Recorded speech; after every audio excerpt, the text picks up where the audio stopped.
Hello and welcome to this Bioprocess International Ask the Expert webcast. I'm your host, Leah Rosen, the online editor for Bioprocess International. Before we get started, just a couple of notes. This webcast is being recorded and will be made available for replay in the multimedia section of our website. We've muted the audio lines, but we welcome you to type in your questions for our speaker in the chat window on your screen.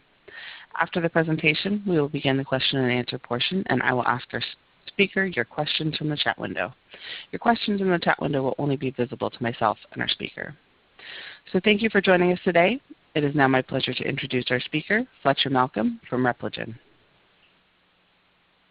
Hi, I'm Fletcher Malcolm, and I'm in product management at Repligen, and I focus on our pre-packed columns. So today we are going to be looking at a new Opus column design for our 45 and 60 centimeter pre-packed columns, which we'll look at in the following slides.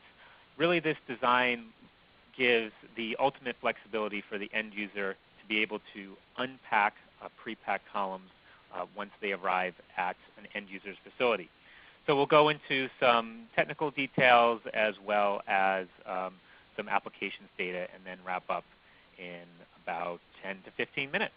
So just as a way of introduction, our Opus columns, many of you probably are familiar with them, are configurable for any resin, for any application, and a variety of sizes. So we pack lots of different resin manufacturers' resins, greater than 40 commonly packed resins. And we've had rapid adoption for our large-scale columns since 2012 when we launched the format. And the flexibility of having the choices of resin, bed height, and then a variety of column diameters to choose from has given our end users a good reason to implement these columns into their manufacturing processes. So we've had rapid adoption in the last several years, and the columns fit well into the single-use disposable business models where cost savings is important and the pre-packed columns come ready to use and ready to process. So from a quality and risk mitigation standpoint, we also have the required quality system and documentation to back up for GMP use. So lots more that we can talk about Opus, but the focus for today is again the new design which we are in the process of launching. And this is our Opus 45 and 60 centimeter column, which has the ability to unpack the resin. Essentially, it's a standard column, 45 or 60, with a port in the side of the column, which again enables resin to be unpacked by flowing liquid in both the inlet and the outlet, as well as some air sparging to get the resin to slurry and then remove it from the column. So the port is designed to have no impact on the chromatographic performance or the cleanability of the packed bed. Show some data on those 2 points in the next coming slides.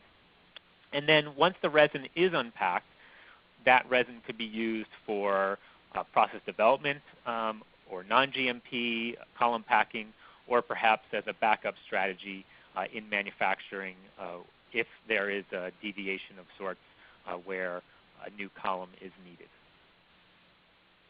The column itself, materials construction are noted here on the slide.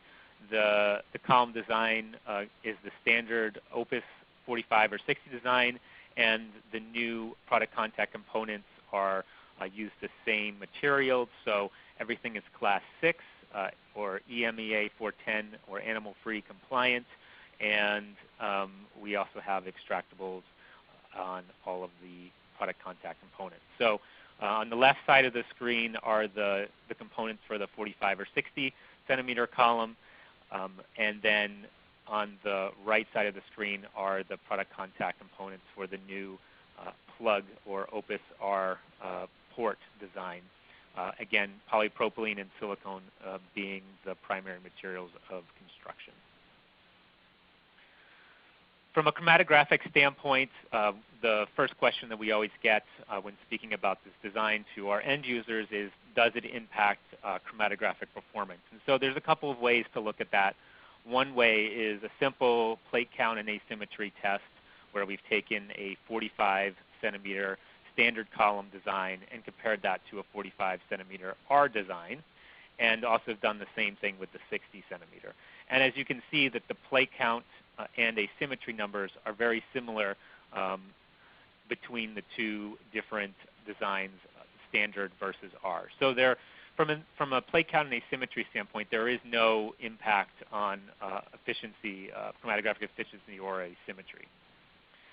Another way to look at chromatographic efficiency is to study computational fluid dynamics modeling for the different designs. And so we took a comparison of a column design with a port and one without a port to confirm that laminar flow is maintained in both the 45R and 60R columns. So that's the design with the port.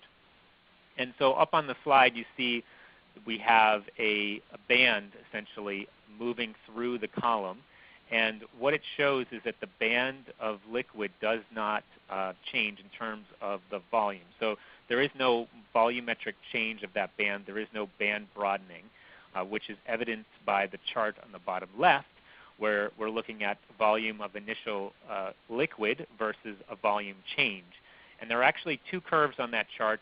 One is with a resin recovery port, and one is without a resin recovery port, or the Opus R port. And so what we see is that there is no change in the volume of that band moving through the column, even when you put a port in the column. So therefore, laminar flow is maintained with the Opus R design.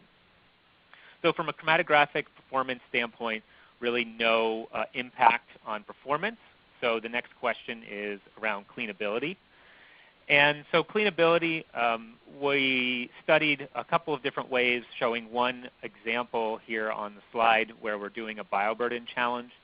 And this method, again, all the details are on the slide, but essentially we took a 45R and a 60R column packed with a Cepharos 6 fast flow bead. And we saturated those two columns with one column volume of E. coli. So a lot of E. coli. Those columns were then incubated overnight at room temperature. And after that incubation, flushed with 3 CVs of water. And then we sampled the column effluent. So on the bottom of the screen, you can see this line here is the test where we're where we're testing the effluent after the flush. And so you see bioburden is too numerous to count, and endotoxin is greater than 0.25 EU per mil, as expected. Then for the sanitization protocol, we see that the detail on the slide, including upflow and downflow using sodium hydroxide, a recirculation, and then also an incubation period, which helps to have a complete removal of the endotoxins. So after that sanitization procedure is completed, we flush the column with water until a neutral pH is achieved. And then importantly, we then incubate at room temperature overnight. And so this allows any additional bugs, if you will, to grow during this overnight incubation. And that's post-sanitization. So after the second overnight incubation, again, after sanitization at room temperature, we then collect samples and test for bioburden and endotoxin again. And those results are summarized on the bottom here on the slide, the bottom of the chart, where we have bioburden at 0 CFU per mil and endotoxin at less than 0.25 EU per mil. And so this test confirms that the column design with the port is in fact cleanable, and that there are no dead zones or dead spaces that can't be cleaned or accessed by cleaning solution.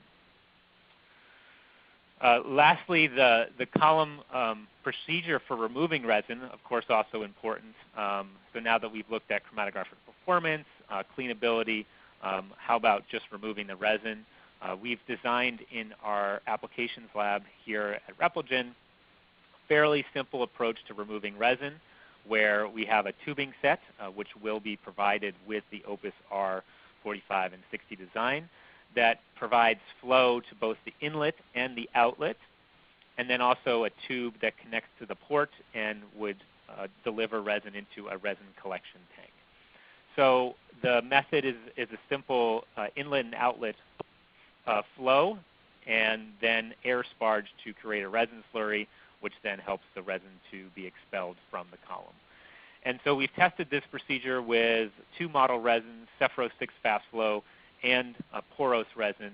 And in both cases, we've had very good yield, 99% of the initial resin packed in the column. And the volume of the resin after collection or after removal from the column is 3 CVs, or 3 to 3.5 CVs. So very few CVs required to unpack the resin, and then this, of course, makes it easier to repack a column without having to go through any sort of buffer exchange type of steps. So we do have a video online of this protocol. Don't have time to show it today, but we'll provide a link at the end of the presentation where you can go to our website and play the video. It gives you an overview of this procedure.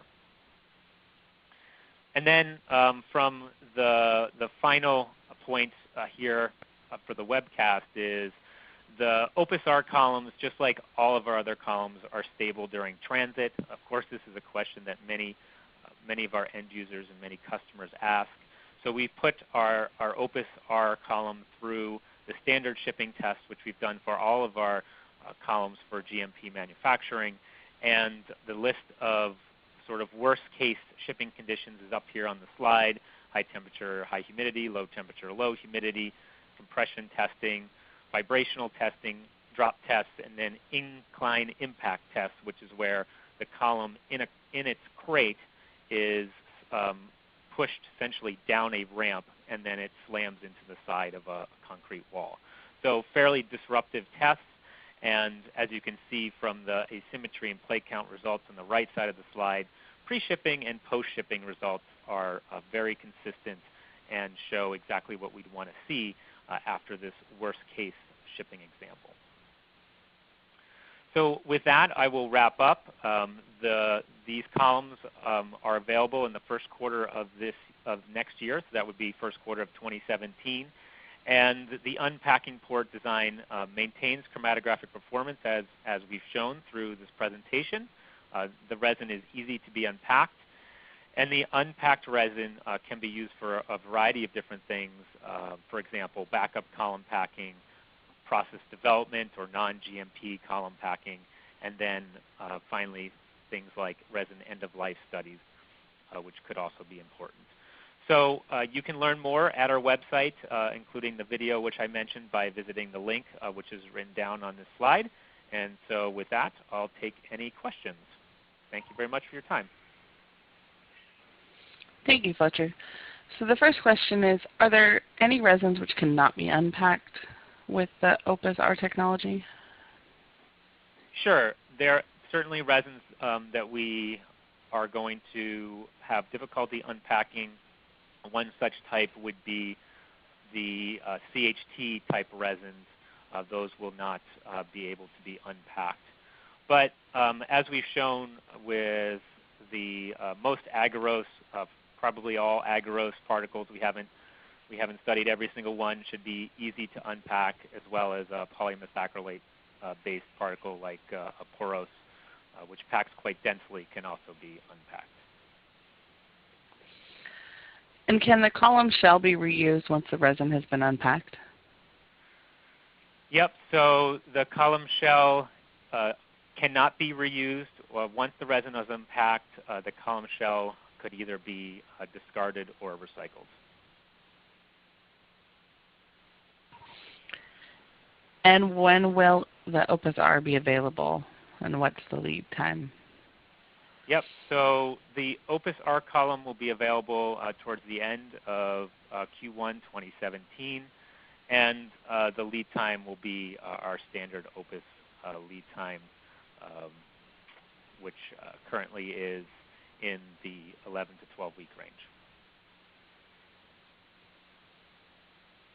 Okay. Well, thank you, Fletcher, and thanks to our audience for joining us.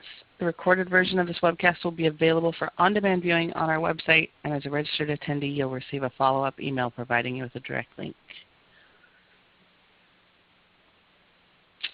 We look forward to having you join us at future Bioprocess International Ask the Expert webcast. Look for those announcements in your inbox. So thanks again, Fletcher. You're welcome. Goodbye. Bye-bye.